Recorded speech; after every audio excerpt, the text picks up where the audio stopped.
Bonjour, dans ce tutoriel nous allons réaliser une mise en forme simple d'un document Excel. Notre sujet est le suivant, nous disposons d'un extrait du fichier client d'une entreprise avec les noms, prénoms et adresses, codes postaux des clients notamment, et nous allons pratiquer les formules suivantes: le renvoi à la ligne automatique, l'ajustement de la largeur des lignes et des colonnes, l'utilisation du séparateur de milliers, la fusion et le centrage d'un titre, une formule conditionnelle. Nous terminerons avec un graphique et la préparation du document pour qu'il tienne sur une seule page à l'impression. Lorsque l'on dispose d'un fichier Word, le plus simple est de le recopier directement sous Excel. Je me place ici pour l'instant en A1 et je vais le coller. Expliquons tout d'abord la première fonction avec le renvoi à la ligne automatique. Cette fonction est utile notamment lorsque les titres sont très longs. Dans un premier temps, j'aurais pu avoir des titres de cette façon. On ne voit pas ici l'intégralité des termes. En cliquant sur renvoi à la ligne automatique, j'ai cette fois l'intégralité du titre reportée sur plusieurs lignes. On peut améliorer en demandant un centrage vertical, un centrage horizontal. Deuxième étape, je vais changer la taille des caractères globalement. Je sélectionne tout mon fichier et je vais demander en travailler en 14. Lorsque les symboles dièse apparaissent, cela signifie simplement que la colonne n'est pas suffisamment large. Il suffit dans ce cas de double-cliquer et elle se mettra automatiquement à la bonne largeur. Je vais maintenant modifier la largeur de toutes les colonnes. Je prends l'ensemble des colonnes, clic droit, largeur des colonnes, et je vais commencer avec 15. On s'aperçoit ici que la largeur de la colonne adresse n'est pas suffisante pour que cela tienne sur une seule ligne. Je vais la porter à 30. Continuons les mises en forme. Il peut être pertinent que le code client soit centré. Cela l'est moins pour les noms, prénoms et adresses. Je sélectionne l'ensemble et je vais faire un alignement à gauche. La hauteur des lignes me paraît insuffisante. Je vais sélectionner les 5 clients, clic droit, hauteur de ligne, à 19,5 pour l'instant.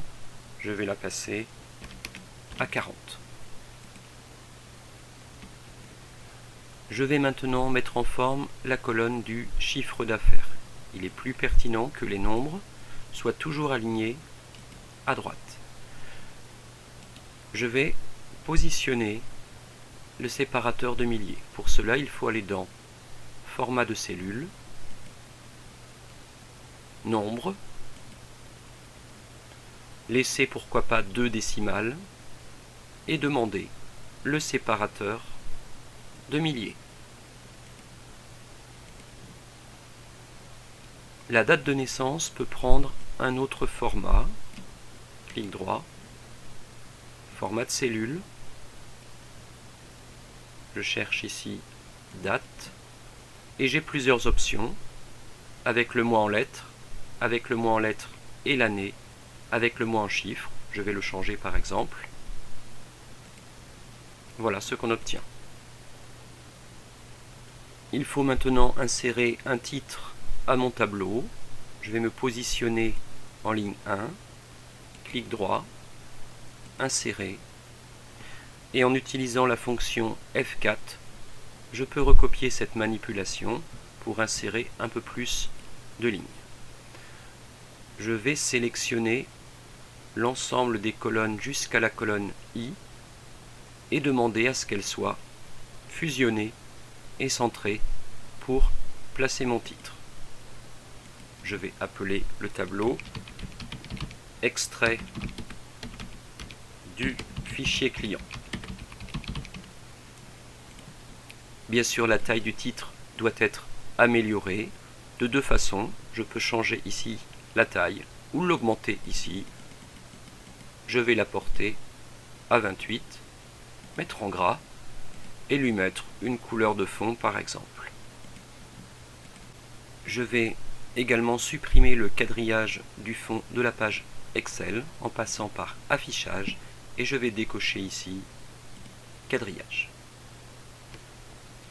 Je dois aussi répondre à mon sujet qui propose que les clients bénéficient d'un bon de réduction en fonction donc de certains critères.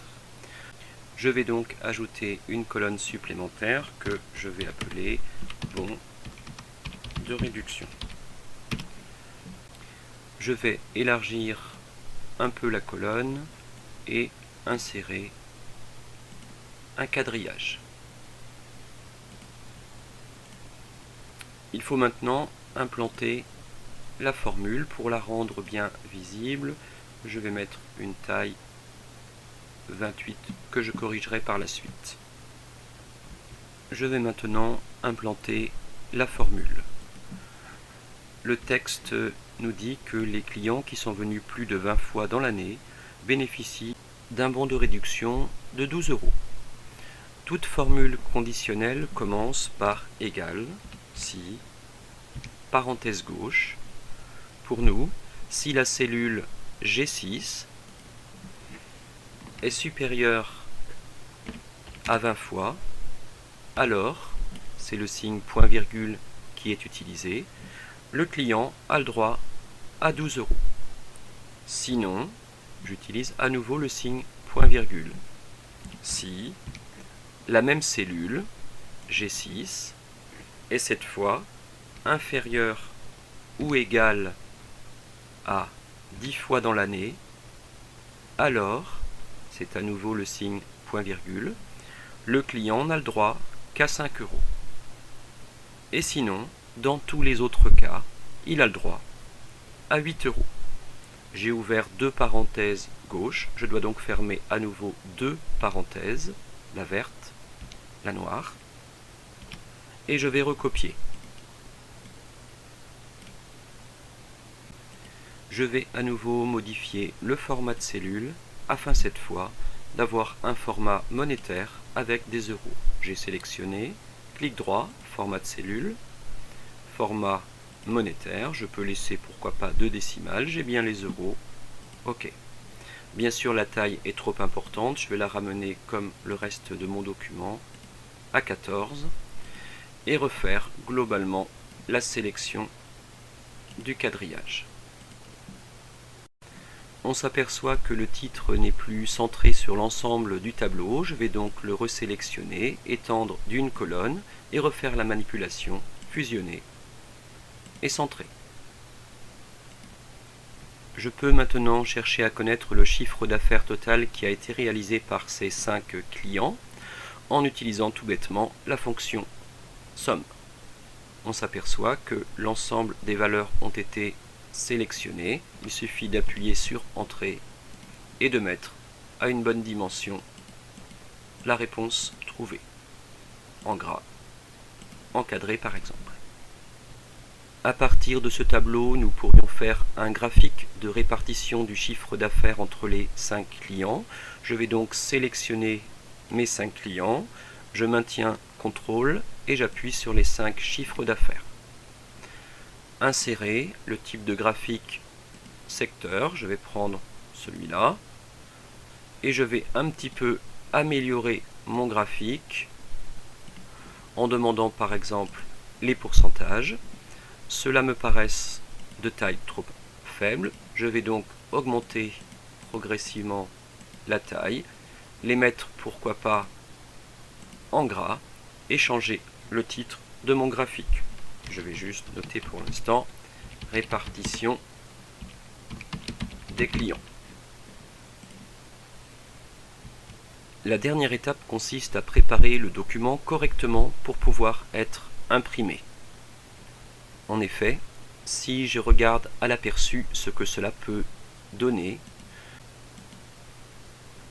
je m'aperçois que je n'ai pas du tout l'intégralité de mon tableau. Je vais donc faire quelques ajustements. Il faut tout d'abord sélectionner ce que je souhaite obtenir dans mon document imprimé. Ici, le titre jusqu'au tableau compris, c'est-à-dire la colonne J et jusqu'à la ligne 26.